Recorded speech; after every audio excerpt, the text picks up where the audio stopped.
15 राज्य 357 सीटें कांग्रेस की भारत जोड़ो न्याय यात्रा। सवाल कई सारे हैं। पहले तो ये कि जिन 15 राज्यों की 357 सीटों को कांग्रेस टारगेट करना चाह रही है इस यात्रा के जरिए 2019 में या फिर अभी वहां की हालात क्या है, उन राज्यों में कांग्रेस की क्या सिचुएशन है। क्योंकि अगर आप निकाल रहे हो पूर्व से पश्चिम की यात्रा तो इसमें कुछ तो बड़ा करना होगा आपको। 14 जनवरी से 20 मार्च करीब 67 दिन आप ट्रैवल करोगे। 6700 किलोमीटर की यात्रा है जो कि 357 सीटों को कवर करेगी। तो चलिए जानते हैं इस वीडियो में कि कैसे कैसे कांग्रेस का क्या हाल है और किन राज्यों को टारगेट किया जा रहा है। तो अगर मैं राज्यों की बात करूं तो मणिपुर से ये शुरू होने वाली है। और एक सवाल और चल रहा है क्योंकि लोकसभा चुनाव में महज 3 महीने से भी कम वक्त बचा है और ये लगभग लगभग तय माना जा रहा है कि जब तक राहुल गांधी इस यात्रा को कंप्लीट करेंगे तब तक लोकसभा चुनाव का ऐलान हो जाएगा। यानी कि राहुल गांधी उस वक्त यात्रा में होंगे जब दूसरी तरफ चुनाव आयोग ऐलान करेगा लोकसभा चुनावों का। ऐसे में कहीं ना कहीं एक ये यात्रा, क्योंकि देखो मीडिया राहुल गांधी को वैसे कवरेज देना दे पर जब यात्रा निकलेगी तो उसको पूरा कवरेज दिया जाएगा और ये कवरेज कहीं ना कहीं बीजेपी के लिए फायदेमंद होगा। कैसे, चलिए एक छोटे से एग्जांपल से बताता हूं। बीजेपी के लिए सबसे इजी क्या टारगेट है? बीजेपी के लिए सबसे इजी टारगेट ये है कि वो जो 2024 की लड़ाई है इसको इंडिया वर्सेस एनडीए ना करके इसे राहुल वर्सेस मोदी कर दे। अब इसमें मुझे कोई रॉकेट साइंस लगाने की जरूरत नहीं पड़ेगी कि अगर हम एनडीए वर्सेस इंडिया देखेंगे तो एक टक्कर की लड़ाई देखने को मिल सकती है, लेकिन जब राहुल वर्सेस मोदी हम करते हैं, हमने 2014 देखा, हमने 2019 देखा, तो अभी राहुल गांधी कहीं ना कहीं कमजोर नजर आते हैं पीएम मोदी के सामने। पॉपुलैरिटी की बात करेंगे आप, उनके भाषण देने की शैली की बात करेंगे आप, उनके लोगों के बीच अपनी अपनी एक होती है ना बात पहुंचाने की बात करेंगे, तो कहीं ना कहीं राहुल गांधी अभी पीएम मोदी से कमजोर नजर आते हैं। ऐसे में बीजेपी अगर इस पूरी हाईलाइट को इस्तेमाल करती है तो वो उसके लिए फायदेमंद होगा। लेकिन अगर मैं इन राज्यों की बात करूं तो 15 राज्य हैं जहां की 357 सीटें आती हैं जिनके बीच में। तो ऐसे में जब 14 जनवरी से 20 मार्च तक की ये यात्रा शुरू होगी, मणिपुर से शुरू होगी और मुंबई में खत्म होगी। वो मुंबई जहां पर इंडिया गठबंधन की बैठक हुई थी, जहां पर इंडिया अलायंस तैयार हुआ था। तो ऐसे में कई सारी चीजें हैं। सबसे पहले बात करेंगे इन हालात की, तो 357 में से महज 14 सीटें ऐसी हैं जो कि कांग्रेस के खाते में है। लोकसभा की 357 सीटों में से 14, सिर्फ और सिर्फ 14 ऐसी हैं जो कि कांग्रेस के खाते में इस वक्त है। बाकी 239 सीटें बीजेपी के पास हैं।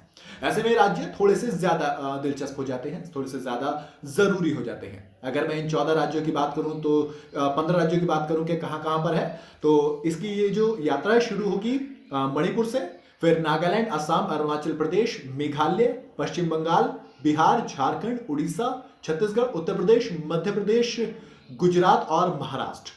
तो पहले इस रूट में अरुणाचल प्रदेश शामिल नहीं था लेकिन बाद में कर लिया गया। अगर इन 15 राज्यों की बात करें तो इन 15 में से 5 राज्य ऐसे हैं जहां पर कांग्रेस 2019 में खाता भी नहीं खोल पाई थी। आप मणिपुर, नागालैंड, अरुणाचल प्रदेश, राजस्थान और गुजरात, ये 5 वो राज्य हैं जहां पर कांग्रेस का खाता नहीं खुला था। अब यहां पर भारत जोड़ो यात्रा की इंपॉर्टेंस थोड़ी सी याद आ जाती है आपको, वो मैं थोड़ी सी लास्ट में बताऊंगा। पहले आप बाकी राज्यों का हाल देखिए। यूपी समेत 7 राज्य ऐसे हैं 15 में से जहां पर कांग्रेस के पास सिर्फ एक सीट थी। यानी कि 5 राज्यों में खाता भी नहीं खुला था और 7 राज्यों में सिर्फ एक सीट थी, जिसमें उत्तर प्रदेश एक था, मेघालय, बिहार, झारखंड, उड़ीसा, मध्य प्रदेश और महाराष्ट्र, यहां पर कांग्रेस को एक एक सीट मिली थी। अब अगर इन 15 राज्यों को देखें तो 14 में से सबसे ज्यादा सीटें कहां पर आई थी? असम में आई थी, 3 सीटें वहां पर मिली थी। इसके अलावा बंगाल में 2 सीटें थी और छत्तीसगढ़ में 2 सीटों पर जीत कांग्रेस ने दर्ज की थी 2019 में।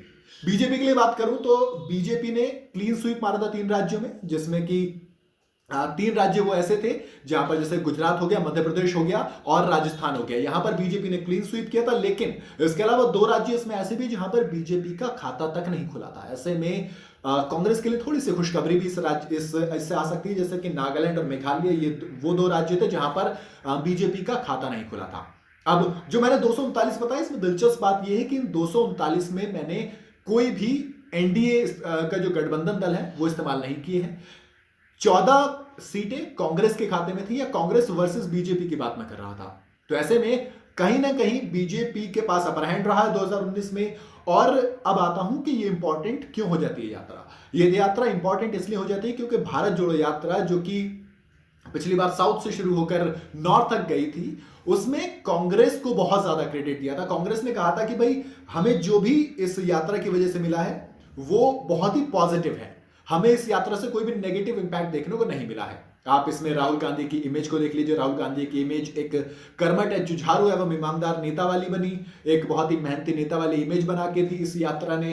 इसके अलावा कर्नाटक और हिमाचल में जीत का पूरा क्रेडिट भी इस भारत जोड़ो यात्रा को दिया गया था। ऐसे में 2024 के चुनाव से पहले कांग्रेस एक बार फिर से यात्रा निकाल रही है और इस 15 राज्यों को अगर वो टारगेट करने में कामयाब रहती है तो एक बड़ा एडवांटेज उसके पास ये होगा कि जो 14 सीट थी वो उसमें टार्निश कर सकती है, उसमें डेंट तो पड़ने वाला नहीं। अब आप ऑलरेडी 357 में से 14 से क्या ही नीचे जाओगे, तो इसलिए आप अब कोशिश करोगे कि जहां पर हमारे पास सीटें नहीं आई थी उन राज्यों में हम दोबारा यात्रा निकालेंगे और उन राज्यों में आगे बढ़ेंगे।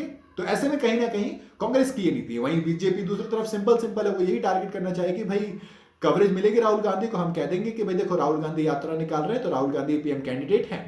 हालांकि अभी कन्वीनर और पीएम पद के लिए कई सारे ऑफिशियली कोई अनाउंसमेंट नहीं हुई है, तो ऐसे में कहीं ना कहीं बीजेपी इस चीज का फायदा उठा सकती है। आपको क्या लगता है, क्या एक और भारत जोड़ो न्याय यात्रा ये जो है जितनी सक्सेसफुल कांग्रेस भारत जोड़ो यात्रा को बताती है, क्या उतनी सक्सेसफुल ये भारत जोड़ो न्याय यात्रा हो पाएगी? मुझे कमेंट में जरूर बताइएगा। वीडियो अगर आपको पसंद आई तो लाइक और शेयर जरूर करें।